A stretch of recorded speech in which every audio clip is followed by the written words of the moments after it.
Vida ilustrada de San Francisco de Paula. Capítulo 7. Con Dios. La muerte de un santo. El santo fundador, ya viejo por los años, extenuado por las vigilias, quebrantado por las abstinencias, pero siempre joven en inteligencia y lleno de actividad, continuaba con ardor jamás amortiguado, trabajando incansablemente por el incremento de la orden. El gallardo temple de su espíritu resistía admirablemente sus asperísimas mortificaciones, pero su cuerpo había ido gastándose poco a poco hasta volverse incapaz de sostener el peso de los años. A mitad de la Cuaresma de 1507, fue acometido por una fiebre lenta y continua, fiebre de agotamiento, que habría de apresurar el tan suspirado instante de la liberación.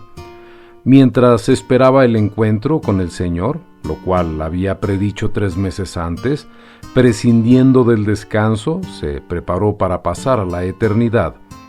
Dio a sus religiosos reunidos las últimas recomendaciones, la observancia fiel de la regla profesada, insistiendo particularmente en el voto de abstinencia cuaresmal, para confirmar todo lo que les decía y para disipar cualquier duda. Hizo el último prodigio en su vida. Había un brasero para calentar la pequeña celda del santo. En un cierto momento empezó a arder el entarimado del suelo. Francisco, con sencillez ante los atemorizados religiosos, lo cogió en sus manos y les dijo: «Estad seguros, hermanos, que no es más difícil a quien ama a Dios observar cuanto ha prometido que a mí tener este fuego en las manos». Y lo tuvo hasta que, apagado, trajeron unos ladrillos donde poder dejarlo. Pidió perdón a los religiosos, los abrazó y los bendijo y asistió con ellos en la iglesia a la misa del Jueves Santo y recibió la comunión. A la tarde fue nuevamente al lavatorio de los pies. Al padre superior, que quería empezar por él, le dijo: «Espera hasta mañana, hijo mío, y entonces me lavarás no solo los pies, sino todo el cuerpo y hasta la cabeza». Ayudado por los frailes, volvió a la celda y se acostó en el manojo de sarmientos que era su cama y recibió la unción de los enfermos. Al día siguiente, Viernes Santo, reunió a la comunidad en su celda, renovó las recomendaciones del día anterior y nombró sucesor suyo en el gobierno de la orden, hasta el próximo capítulo general, al padre Bernardino Otranto. A este, que se declaraba indigno de cumplir con semejante carga, Francisco le contestó: «Acepta de buen agrado y recuerda que la sabiduría del mundo es necedad delante de Dios». Bendijo por última vez a los presentes y les envió a la iglesia para las funciones sagradas. Se quedaron con él para asistirle algunos religiosos con los cuales rezó los salmos penitenciales y la letanía de los santos. Les pidió que le fuese leído el texto evangélico de la pasión del Señor según San Juan mientras repetía: «En tus manos, Señor, encomiendo mi alma». Después rezó en alta voz: «Señor mío Jesucristo, buen pastor de nuestras almas, conserva a los justos, justifica a los pecadores, ten misericordia de los fieles difuntos y sé propicio a mí, miserable pecador. Amén». Y la serenidad cubrió su rostro. Con los nombres de Jesús y María, el buen Padre dejó la tierra para introducirse en la gloria del cielo. El acta de defunción fue escrita en pergamino por el padre Miguel Lacomte, superior del convento de Gien, que en aquel entonces estaba en el de Montils. Decía así: «El primer fundador y corrector general de la Orden de los Mínimos, Fray Francisco de Paula, nuestro buen padre, ha muerto en nuestra presencia el día 2 de abril de 1507, a eso de las 10 de la mañana. Descanse en paz su alma. Amén».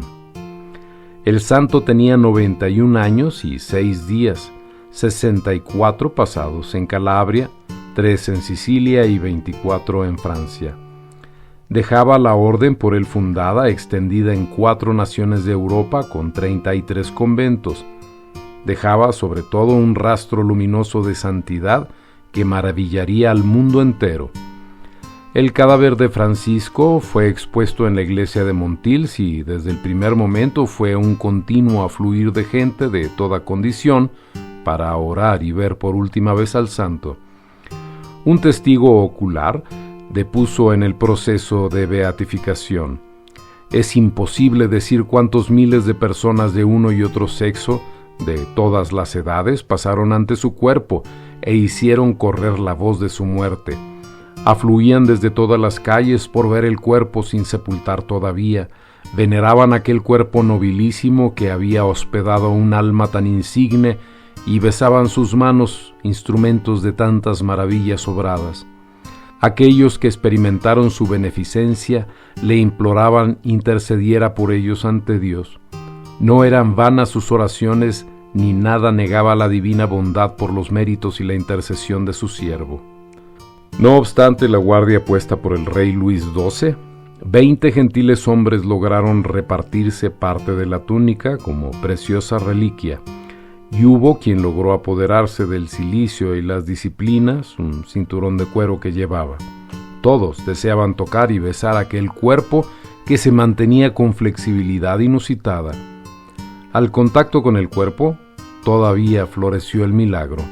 Un tumor había dejado ciego el ojo izquierdo de la pequeña Juana León, hija de un funcionario de la corte. La madre, con la niña en brazos y la fe en el corazón, con esfuerzo consiguió hacerse paso hasta poder tocar con el ojo enfermo de la hija la cara de Francisco. Al instante el ojo recobró la visión. Regresaba de Ambos la señora Juana Beauvalet cuando cae del caballo y, dando violentamente contra una piedra, queda con una grave lesión interna. Sabiendo que Francisco había muerto, se hizo conducir a la iglesia de Montils, segura de conseguir la curación con solo tocar su cuerpo.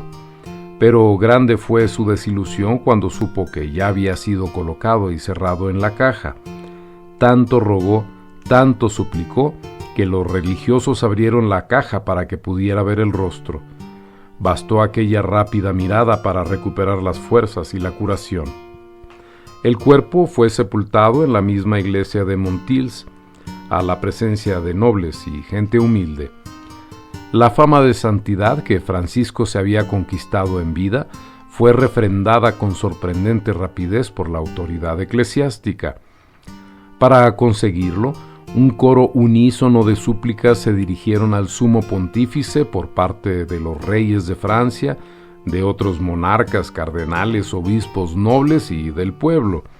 En particular, Ana de Bretaña, reina de Francia, intervino directamente ante el Papa Julio II para que fuese abierto el proceso de beatificación, comprometiéndose a sostener los gastos que supusiera.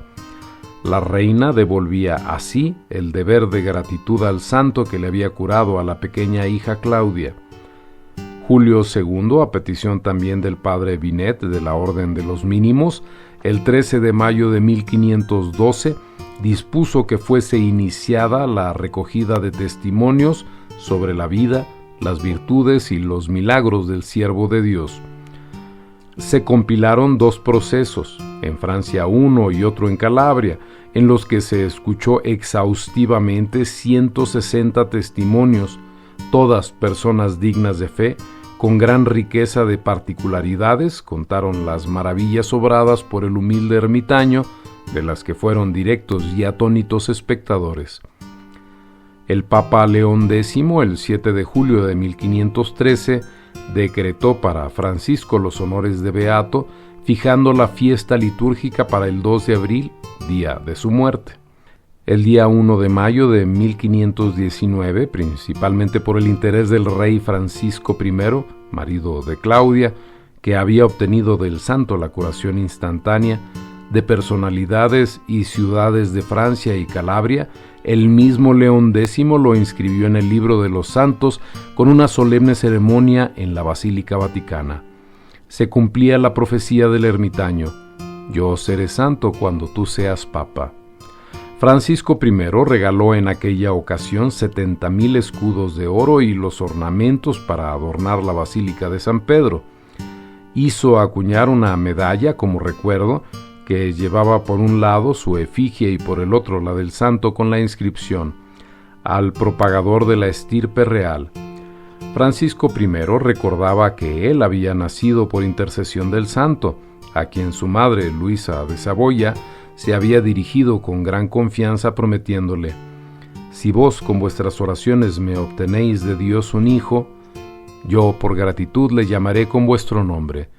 Y el santo había respondido: «Confiad en el Señor y yo os aseguro que tendréis un hijo que será rey de Francia». La exaltación del humilde santo fue celebrada con alegría por aquellos que le habían conocido e invocado, pero desde la gloria del cielo, Francisco no ha olvidado a sus hermanos de la tierra. Nuevos y numerosos prodigios se realizan hoy día por la intercesión del santo.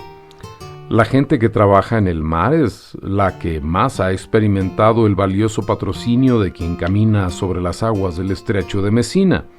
En consideración a tales merecimientos, Pío XII, el 27 de marzo de 1943, proclamaba para Italia al santo de Paula, patrono celestial de la gente de mar.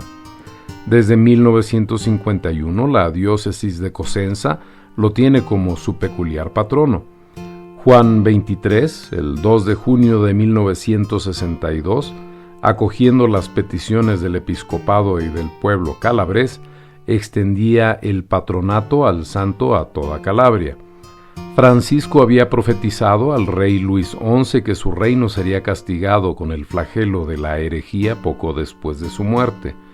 De hecho, sobre 1560 las teorías de Calvino empezaron a difundirse por Francia, sobre todo por la propaganda de los hugonotes, decididos a cambiar el orden público, aunque para ello fuera necesario hacer desaparecer la religión católica. Los herejes, capitaneados por Marino Pivelot, el 1 de abril de 1562, entraron en la ciudad de Tours, pasándola a cuchillo y dándola a saqueo. Después de haber quemado el cuerpo de San Graciano y San Martín, se dirigieron al convento de Montils en el castillo de Plessis. Algunos religiosos de avanzada edad, que no pudieron seguir a los demás en la huida, fueron bárbaramente muertos. Pasaron los hugonotes a la iglesia y se dedicaron a tirar los altares, a llevarse los objetos de culto y a profanar los sepulcros. Uno de los primeros fue el de Federico II de Aragón, que por orden de su padre, el rey Ferrante de Nápoles, el que años antes había acompañado al santo en su viaje a Francia, había quedado tan devoto suyo que quiso ser enterrado junto a él en la iglesia de los Mínimos. Sus restos fueron quemados. Pocos días después, el 13 de abril, fue profanada la tumba de nuestro santo. Su cuerpo, después de llevar 55 años enterrado, estaba intacto y exhalaba un suave olor. El padre Carlos Royer, que contaba a la sazón 18 años, fue testigo de los hechos. Así lo cuenta. Los hugonotes entraron en la ciudad y quemaron los cuerpos de San Graciano y San Martín. En aquel entonces, no recuerdo el día, vi una mañana una banda de hugonotes, unos a pie, otros a caballo, pasar por la plaza, y supe que andaban al convento de Plessis, como así fue. Aguijoneado por la curiosidad de saber lo que harían en él, también yo, unas 3 horas después del alba, allí me fui con otros jóvenes de mi edad. Llegado al convento, hallé multitud de fieles de Tours que habían ido allí impelidos por la curiosidad, y les oí decir que los hugonotes ya se habían ido del convento. Quise entonces observar qué daños habían hecho en aquel sagrado lugar. Entré en la iglesia y corrí derecho a la capilla donde reposaba el cuerpo de San Francisco y donde tantas veces había ido yo mismo a rezar. La tumba, excavada en el suelo, estaba recubierta de losas cuadradas iguales a las que forman el resto del pavimento. Vi que aquellas losas habían sido removidas y rotas. El sepulcro de piedra estaba cubierto como aún se ve en la misma capilla, pero introduciendo mi mano en él, pude comprobar que estaba vacío. Pasé de la iglesia a la hospedería y allí supe por personas a quienes yo conocía que los hugonotes, después de haber destapado el sepulcro de San Francisco, con una cuerda atada al cuello sacaron a tirones fuera de él el santo cuerpo, que permanecía entero y en algunas partes adherida al hábito, Sacrílegamente lo arrastraron por la iglesia y el claustro hasta la hospedería. Allí, mientras aparejaban lo necesario para quemarlo, algunos piadosos católicos que se hallaban entre los circunstantes lograron arrancar alguna parte de él, lo cual fue muy fácil después de tantos años de sepultura. He conocido a muchos vecinos del barrio Notre-Dame-la-Riche, personas fidedignas, que me confesaron poseer huesos desprendidos del Santo Cuerpo, parte de los cuales trajeron más tarde a la iglesia de nuestra parroquia y otra parte al convento de Plessis. Quemaron los hugonotes el Santo Cuerpo en la sala de la hospedería, aseverándomelo muchas personas que encontré allí, y efectivamente, cuando yo llegué a eso de las 4 de la tarde, veíanse todavía las cenizas y trozos de leña y de carbón. Creo que aquel día estuvo abierto el convento, mas habiendo yo vuelto allí al día siguiente, hallé algunos frailes que recogieron las cenizas y las sacaron. Más tarde, cuando ya era religioso, supe que las habían colocado en el sepulcro de nuestro bienaventurado patriarca. En la pared del claustro donde fue quemado el cuerpo bendito, se colocó una pintura que representaba la escena del detestable delito con una inscripción que decía: había deseado morir mártir, pero Dios le concedió después de muerto lo que le había negado en la vida. Pocos restos del santo pudieron recogerse. De ellos, algunos huesos volvieron triunfalmente a Paula el año 1935. Se guardaron celosamente bajo el altar de la capilla del santo, meta de continuas peregrinaciones. El misterio de un alma. Trazar un perfil moral y espiritual de nuestro santo es empresa difícil por la profundidad de las virtudes y por la grandeza de su alma. Sobre todo, su ilimitada humildad nos impide penetrar e indagar en el alma para traducir en conceptos lo que él hizo y dijo. Era un reflejo de su espíritu. El Papa León X en la bula de canonización lo define como enviado de Dios para iluminar admirablemente, como mística llama, las tinieblas de su siglo. Al orgullo prepotente de su tiempo, Francisco opone su humildad. A la lujuria desenfrenada, su penitencia. Al egoísmo imperante, la caridad. Quien tiene caridad posee todo y quien está sin caridad no tiene nada, decía a sus religiosos. Bossuet ha sintetizado el camino ascendente hacia Dios diciendo: separación del mundo, unión íntima con Jesucristo, derecho particular sobre los bienes de Dios, 3 privilegios concedidos a Francisco de Paula desde el bautismo, una santidad extraordinaria comenzada desde la infancia y custodiada en una inocencia inalterable. Un historiador de Luis XI, Felipe de Comines, que varias veces lo había encontrado en la corte de Francia, escribió: «Yo no había visto jamás un hombre de tanta santa vida, en el cual parecía que el Espíritu Santo hablase por su boca». Durante 91 años vivió en humildad, penitencia y caridad. Ermitaño y profeta, apóstol y taumaturgo, su corazón solo palpitó de amor a Dios. Decía a sus religiosos: la oración, la contemplación de las cosas del cielo, son el verdadero y mayor alimento del alma, su única delicia y suprema felicidad. Aun cuando se preocupaba por la salvación de sus hermanos, su alma continuaba inmersa en Dios, de tal modo que parecía insensible a lo que le rodeaba.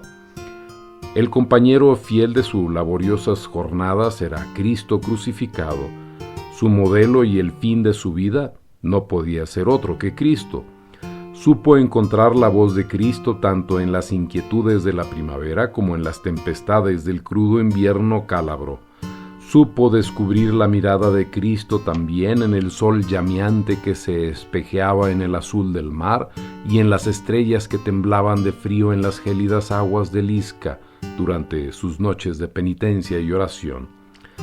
Fue un serafín de amor y veneración hacia la Virgen Santísima. Tanto es así que hubo quien dijo: parecía que hubiese esculpido en su corazón el nombre de la Virgen María. A su nombre había dedicado muchas de sus iglesias, las veneraba cada día con el rezo del oficio divino y del Santo Rosario, e inculcaba en los demás el amor a tan tierna madre, repartiendo medallas, estampas e imágenes. Tuvo deseos profundos de fraternidad y justicia entre los hombres, como lo simbolizaron las llamas que aparecieron sobre su casa aquel 27 de marzo de 1416. Supo reconocer a Cristo sobre todo en los hombres que se cruzaron en su camino, como en aquellos que sufrieron en el alma o en el cuerpo y se acercaron a su ermitorio. No ha habido enfermo alguno que se haya acercado al santo y no haya recibido luz, que no haya sido confortado o socorrido, declaró León X. Él mismo fue al encuentro del sufrimiento moral o físico de sus hermanos, los hombres, afrontando por ello pobreza, largos y extenuantes viajes, alejarse de la familia y de su patria. Trató su cuerpo como a un criado a quien daba el alimento solo una vez al día, dijo también de él el gran Bossuet. El fasto de la corte y el entusiasmo de los pueblos, aclamándole, no cambiaron su estilo de vida sencilla y penitente, escondida en Dios. El biógrafo contemporáneo delinea así las etapas del gran arco de su vida. Fue digno de alabanza en su infancia, caritativo en la adolescencia, digno de amor en su juventud y fue perseverante en su vejez, vigilando en todo momento y haciendo penitencia durante 90 años. Presencia viva. Nadie que haya conocido la amable figura y la ardiente obra de Francisco de Paula puede permanecer indiferente ante tan fascinante espiritualidad. Su imagen se ve siempre circundada de ternura, tanto en las iglesias como en las casas, allá donde hierve la actividad del hombre como entre los recuerdos más queridos de la familia. Está en el corazón del que va lejos, más allá de los mares. Es porque sentimos todavía vivo y palpitante su grandioso espíritu, con la íntima persuasión de que nuestro santo ha encarnado y sublimado en sí mismo nuestras mejores dotes y destruido nuestras miserias con el fuego de su caridad. Las multitudes que acuden a su santuario de Paula o a los numerosos templos que se levantan en todo el mundo en su nombre, cantan su gloria, narran con acentos populares su vida luminosa de virtudes y prodigios y proclaman entre sollozos las obras de sus manos poderosas extendidas para proteger a tantos de sus hijos. Lo aclaman Padre, Maestro, Guía, Ángel tutelar, Sol de caridad que inflama los corazones de amor a Dios y a los hermanos. Sobre todo siente la necesidad de rendirle el tributo de su agradecimiento, jurando ante su altar una conducta de fervor y docilidad a la gracia de Dios. Estos intensos latidos de fe y devoción, este aflorar de sentimientos de bondad y fraternidad, fruto de tu patrocinio, Santo Padre Francisco, son el manojo de gloria con que te coronan hoy los pueblos, como si quisieran redimir el gesto sacrílego que tramaron contra ti los heréticos hugonotes en aquel lejano y nefasto 13 de abril de 1562. Al terminar esta lectura, que te ha hecho conocer las cosas admirables del santo de Paula, amable lector, te sirva de gracia confortante su bendición. Te acompañe siempre la gracia de Jesucristo bendito, que es el más grande y el más precioso de todos los dones.